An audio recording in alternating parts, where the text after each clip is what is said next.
তোমার জামা তোমার নেয়ামত না, তোমার জামা তুমিই বদলাইয়া ফেলো। তোমার কোনো প্যান্ট এটা তোমার খুব বেশি সুখের কিছু না, এটা তুমিই কিছুদিনের মধ্যে বদলাইয়া ফেলো। তোমার গেঞ্জি, তোমার জামা, তোমার জুতা তুমিই বলো কতবার বদলাইছো। নিজেরটা তো নিজেই বদলায়, নিজের চলাফেরা, নিজের স্টাইল সবই তো বদলায় ফেলে মানুষ। কিন্তু এই কালেমা, এই দৌলত, এই ঈমান, এটা এমন এক দৌলত, এমন এক নিয়ামত যেটা মৃত্যুর সেকেন্ড পর্যন্ত বদলানো যায় না, বাদ দেওয়া যায় না। বাদ দিলে সব শেষ, আর থাকলে আখিরাত নিরাপদ। নবী সাল্লাল্লাহু আলাইহি সাল্লাম বলছেন, যার শেষ কালেমা লা ইলাহা ইল্লাল্লাহ দাখালাল জান্নাহ, সে জান্নাতেই প্রবেশ করবে। তো এই যে ঈমান আল্লাহ আমাদেরকে দিলেন, সর্বশ্রেষ্ঠ নিয়ামত, এটার মোকাবেলায় পৃথিবীর কিছুই নাই। এই নিয়ামত আল্লাহ দেওয়ার কারণে আল্লাহই দিয়েছেন। আর আল্লাহ তাআলা তিনি বললেন যে আমার মুমিন বান্দার নিকটে, আমার ঈমানদার বান্দার কাছে, যারে আমি ঈমান দিলাম, লা ইলাহা ইল্লাল্লাহর নিয়ামত দিলাম, আল্লাহ নিজে বলছেন, কথাটা বুঝেন, আল্লাহ নিজে বলছেন আমার সেই মুমিন বান্দা যাকে আমি ঈমান দিলাম, মুমিন বানালাম, মুসলমানের পরিচয় দিল, তার নিকটে সবচেয়ে বেশি প্রিয় ভালোবাসার পাত্র সেটা যেন হয় আমি আল্লাহ।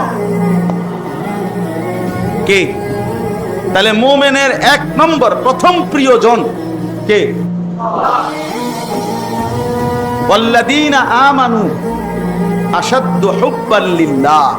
এই যে সরাসরি কোরআনের আয়াত, আল্লাহ বলে যারাই ঈমানদার হলো তারা যেন সবচেয়ে বেশি, আশাদ্দু হুব্বান, এর চাইতে অধিক বোঝানোর মতো শব্দ নাই, সবচেয়ে বেশি ভালোবাসা লিল্লাহ, আল্লাহর জন্য। কার জন্য? আল্লাহর জন্য, আল্লাহর জন্য। সাহাবায়ে কেরামের, সমস্ত সাহাবীর বৈশিষ্ট্য কি ছিল? আল্লাহ বলছেন রাদিয়াল্লাহু আনহুম ওয়া রাদু আন। সাহাবীরা আমার এমন, আমার বন্ধুর, তাদের ঈমান এত সুন্দর, তারা এমন মজবুত মুমিন যে তারা এমন যে আমি আল্লাহ তাদেরকে ভালোবাসি, তারাও আমাকে পূর্ণ ভালোবাসে। তাহলে সমস্ত সাহাবী সবচেয়ে বেশি ভালোবাসতেন কাকে? প্রথম আল্লাহ, প্রথম আল্লাহ। মুমিনের প্রথম ভালোবাসা আল্লাহ। আল্লাহ তাআলা বলেন জমিনে আমি মুমিন ঈমানদারকে কেমন দেখতে চাই, ঈমানদার বান্দা আমার কেমন হওয়া উচিত? আল্লাহ বলেন এমন হওয়া উচিত ইউহিব্বুহুম ওয়া ইউহিব্বুনা, আমিও তাদেরকে ভালোবাসবো, তারাও আমাকে ভালোবাসবে। এই হওয়া উচিত, এই হওয়া উচিত। যদি এমন হয় তো আল্লাহ বলেন কবরে মৃত্যুর সময় এই খুশি খুশি ভাবে আমি আল্লাহ তাআলা সন্তুষ্ট চিত্তেই তাকে আমার কাছে ফিরিয়ে নেব। ইরজিই ইলা রাব্বিকা রাদিয়াতাম মারদিয়া। আল্লাহ বলবেন মৃত্যুর সময় নেককারকে, আমার বান্দা আমার কাছে ফিরে আসো, এই অবস্থায় আমিও তোমার উপরে সন্তুষ্ট, তুমিও আমার উপরে সন্তুষ্ট। তাইলে আমার ভাই, একজন মুমিনের সবচেয়ে বেশি ভালোবাসা কার প্রতি? তাহলে এটা অর্জন করতে হয়, ভালোবাসা বাড়াইতে হয়, আল্লাহকে ভালোবাসতে হয়। আল্লাহর ভালোবাসা আমাদের দরকার, আল্লাহর ভালোবাসা আমাদের কলিজার মধ্যে আসতেই হবে, বাড়াইতে হবে। এই বাড়ানোর জন্য, ভালোবাসা লাভ করার জন্য আল্লাহ তাআলা একটা সহজ প্রেসক্রিপশন এই আয়াতের মধ্যে বললেন, ইন কুনতুম তুহিব্বুনাল্লাহ, যদি আল্লাহকে ভালোবাসতে চাও। তাহলে আগে বলেন আল্লাহকে ভালোবাসা একজন মুসলমানের জন্য উচিত কিনা? সবাই বলেন উচিত। কয় নম্বরে? এক নম্বর। মুমিনের প্রথম ভালোবাসা কার প্রতি? আল্লাহ। তো আল্লাহ বলেন সেই ভালোবাসা যদি অর্জন করতে হয় তোমার করণীয় কি? করণীয় একটাই কাজ। আমি একজন বন্ধু পাঠাইছি, সেই বন্ধুকে আমি সব বলে দিছি, দেখায়া দিছি, তোমরা শুধু বন্ধুকে অনুসরণ করবা, তাইলে বন্ধুকেও পাইবা, বন্ধুর খোদা আমি আল্লাহ আমারও পাইবা। খালাস, ফাত্তাবিউনি, দ্বিতীয় কথা, আমার বন্ধুর অনুসরণ করো, প্রিয় নবী মুহাম্মদ সাল্লাল্লাহু আলাইহি সাল্লামের অনুসরণ করো। তাইলে প্রিয় ভাই আমার, বাবা আমার, ছেলেরা আমার, সবার কাছে অনুরোধ, আল্লাহ তাআলা দ্বিতীয় কথা এটাই বললেন যে আল্লাহর ভালোবাসা যদি অর্জন করতে হয়, প্রিয় নবী সাল্লাল্লাহু আলাইহি সাল্লামকেই অনুসরণ করো। ফাত্তাবিউনি, আমাকেই অনুসরণ করো। বিশ্বাস করেন, পৃথিবীর কোনো অভিধানে, পৃথিবীর কোনো ডিকশনারিতে, পৃথিবীর কোনো ভাষায় ফাত্তাবিউনির অর্থ শুধুই ভালোবাসা এটা নয়, বরং অনুসরণের মাধ্যমে ভালোবাসা। কিসের মাধ্যমে ভালোবাসা? অনুসরণের মাধ্যমে ভালোবাসা, অনুসরণযোগ্য ভালোবাসা। অস্থির হইয়েন না, এই কোন রকম আমার সময়টা শেষ, আর অল্প ভাই পেরেশানি করলে তোর এটা টাইমটা ফিরে আসবে না। তাইলে ফাত্তাবিউনি, আমার অনুসরণ করো। ইত্তেবা শব্দের অর্থ হলো অনুসরণ। কি অনুসরণ বলতে আরবিতে কাকে বোঝায়? তাফসিরে আছে, ব্যাখ্যার মধ্যে আছে। মনে করেন আমরা দুইজন মানুষ, আমি আর এই মাওলানা আবু হানিফ ভাই, আমরা দুইজন রওনা দিলাম মুরাদনগর হাইটা। এখন উনি মনে করেন আমারে অনুসরণ করে যাবে, মানে উনি সিদ্ধান্ত নিছে যে উনি অনুসরণ করবে কাকে? আমারে।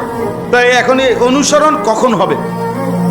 যখন আমার প্রত্যেক কদম, মানে পাও যেখানে পড়লো, আমি প্রথম ডান পাও রাখলাম মাটিতে, এখান থেকে বাইর হইয়া, এরপরে আমি যখন সামনে আগাইতে যাবো, তাহলে আমার কদম সামনে বাড়লেই পিছনে আমার কদমের জায়গাটা খালি হবে কিনা?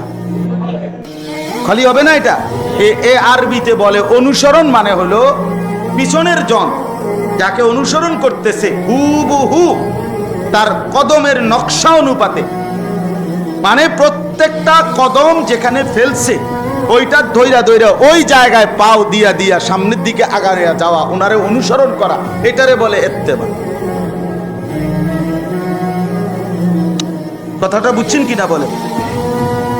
এটারে বলে অনুসরণ, এটারে বলে ইত্তেবা। তাইলে ফাত্তাবিউনি মানে হলো আমার বন্ধুকে অনুসরণ করো। তিনি হাসতেন যেভাবে তুমি সেভাবেই হাসো, এভাবেই চেষ্টা করো। তিনি কাঁদতেন যেভাবে তুমি এভাবেই কাঁদতে চেষ্টা করো। তিনি কথা বলতেন যেভাবে তুমি সেভাবেই কথা বলতে চেষ্টা করো। তিনি ঘুমাইতে শুরু করতেন যেভাবে সেভাবেই তুমি ঘুমাবার চেষ্টা করো। তিনি ঘুম থেকে জেগে উঠে যা করতেন তুমি সেভাবেই জেগে উঠে করো। তিনি টয়লেট, বাথরুম, পেশাব, পায়খানায় ঢুকতে গিয়ে যা করতেন, ভেতরে যেভাবে ইস্তেঞ্জা করতেন, ঢিলা কুলুপ পানি ব্যবহার করতেন, সেভাবেই ব্যবহার করো, গ্রহণ করো। তিনি বের হয়ে যা করতেন, যা পড়তেন, সেভাবেই চলো। তিনি নখ কাটতেন যেভাবে সেভাবেই নখ কাটো। তিনি অজু করতেন যেভাবে সেভাবেই অজু করো। এভাবে সব কিছুর ক্ষেত্রে একেবারে পাই পাই আমার আপনার জীবনের মধ্যে হাসি, কান্না, আনন্দ, বেদনা, কথাবার্তা, আচরণ, উচ্চারণ, লেবাস, পোশাক, চুল, দাড়ি, জামা কাপড়, নড়া চড়া, উঠা বসা, উপর কিংবা নিচ কিংবা সমান্তরাল, রাত কিংবা দিন, সকাল কিংবা দুপুর, ঘর কিংবা পরিবার, স্ত্রী কিংবা সন্তান, একাকী কিংবা প্রকাশ্য, ঘরে কিংবা বাজারে, দেশে কিংবা রাজনীতিতে, সমাজে কিংবা পাড়ায় মহল্লায়, সর্বত্র এক কথায় সব কিছুতে নবী সাল্লাল্লাহু আলাইহি সাল্লাম কিভাবে করতেন, কি করতে বললেন, কি করা উচিত, খোদার কসম এইভাবে ধীরে ধীরে ধীরে ধীরে একটা একটা করে ধরে ধরে ধরে ধরে ধরে নিজে যদি আমরা আমাদের মধ্যে আনতে পারি, তাইলেই সেটাকে অনুসরণ বলে। আর সেই অনুসরণের বিনিময়ে তৃতীয় কথা যেটা, আল্লাহ বলেন আমি তোমাদেরকে যেই ভালোবাসা তুমি চাচ্ছিলা, আমি আল্লাহর ওই ভালোবাসা পুরাটা দিয়ে দেব। তুমি মেসওয়াক করবা, আমি ভালোবাসা দেব। তুমি দস্তরখান বিছাইবা, আমি ভালোবাসা দেব। তুমি বাম পাও দিয়া টয়লেটে ঢুকবা, আমার বন্ধুর অনুসরণে, আমি তোমাকে ভালোবাসা দেব। তুমি ডান পাও দিয়া মসজিদে ঢুকবা, আমি ভালোবাসা দেব। তুমি শরীর পবিত্র রাখবা, তুমি সুন্নত মোতাবেক ওযু করবা, পেশাব করবা, টয়লেট বাথরুমের প্রয়োজন সারবা, শরীর পবিত্র রাখবা, আল্লাহ বলেন আমি তোমাকে ভালোবাসা দেব। আর আমি যখন ভালোবাসবো তখন গুনাহও মাফ করব। তখন কি মাফ করে দেব? গুনাহ মাফ। এই জন্য প্রিয় ভাই আমার, ছেলেরা তোমাদেরকেও বলি, ভাইয়া আমার বিশেষ মহব্বতের নওজোয়ান, তোমার কাছে আমার অনুরোধ, কেউ যদি নাও শোনে তো তোমরা মাত্র উঠতি বয়সের ছেলে, জীবনটা যদি এই বয়সেই নষ্ট করে ফেলো, এলোমেলো করে ফেলো, এই বয়সেও যদি জীবনের কোনো শৃঙ্খলা না থাকে, ভাইয়া বয়সকালে কিছুই পারতাম। বয়সকালে মানুষের শরীর, শক্তি, সামর্থ্য আর নিজের নিয়ন্ত্রণেও থাকে না। মানুষ যখন বয়স্ক হয়ে যায় তখন কোনো কিছু আর কন্ট্রোলও করতে পারে না। একটা লোকের যখন পূর্ণ ডায়াবেটিস হয়ে যায়, সে একরকম অসহায় হয়ে যায়, অসহায় হয়ে যায়, আর কিছুই থাকে না। একটা মানুষ যখন উপার্জনের ক্ষমতা হারায় ফেলে তখন আর সে অসহায় হয়ে যায়। তাইলে মূলত এখন শরীর, স্বাস্থ্য, যৌবন, বুঝ, বুদ্ধি, আকল, দিমাগ সব স্বাভাবিক সুস্থ আছে, আল্লাহই রাখছে। কোরআন শরীফে আছে, আল্লাহ বলেন যত বৃদ্ধ হয় একটা সময় আমি আল্লাহ বৃদ্ধ হইতে হইতে মানুষকে ওই পর্যায়ে নিয়ে যাই যে সে আর পেছনের কিছুই মনে রাখতে পারে না। অবিনকুম মান ইউরাদ্দু ইলা আরযালিল উমর লিকাই লা ইয়ালামা মিন বাদি ইলমিন শাইআ, আর কিছুই মনে রাখতে পারে না।